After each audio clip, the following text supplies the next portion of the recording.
नाही, घटना अतिशय दुर्दैवी आहे।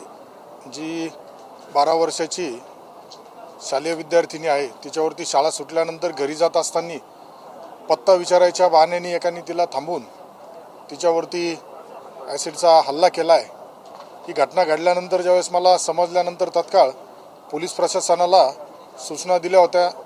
सर्वात प्रथम आपण त्या मुलीवरती जे ॲसिडचं हे झालं आहे तर त्या संदर्भात तिला हॉस्पिटलची सुविधा मिळाली पाहिजे यासाठी प्रयत्न केले आणि आता ती उपचारासाठी प्रवरानगर येथील PMT हॉस्पिटलला आहे आणि डॉक्टरांशी बी चर्चा झाली आहे।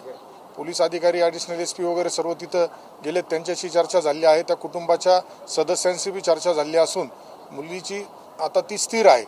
परंतु ही जी घटना घडली, असे जे विकृत आहेत या विकृतांवरती कठोर कारवाई करण्याच्या शोधून सूचना पोलीस प्रशासनाला दिल्यात। आत्ता सभागृहामध्ये सुद्धा मी शासनाच्या निदर्शनास आणून दिल्यानंतर आपल्या महिला बालकल्याण मंत्री तटकरे ताई यांनी सुद्धा त्या संदर्भाची दखल घेऊन त्या बाबतीत त्या मुलीच्या उपचारासाठी तिला जी काही भविष्यात आर्थिक मदतीची गरज पडणार आहे ती मदत करण्यासंदर्भात सुद्धा सभागृहामध्ये सांगितलेलं आहे। तसं निवेदन त्यांनी केलेलं आहे। त्यामुळं आत्तासुद्धा मी पुन्हा बाहेर आल्यानंतर पोलिसांशी बोललोय, तर जे संशयित म्हणून काही जण आहेत तर त्यांच्या सुद्धा तपास चालू आहे। लवकरच ते आरोपी शोधून त्याच्यावरती कठोर कारवाई केली जाईल।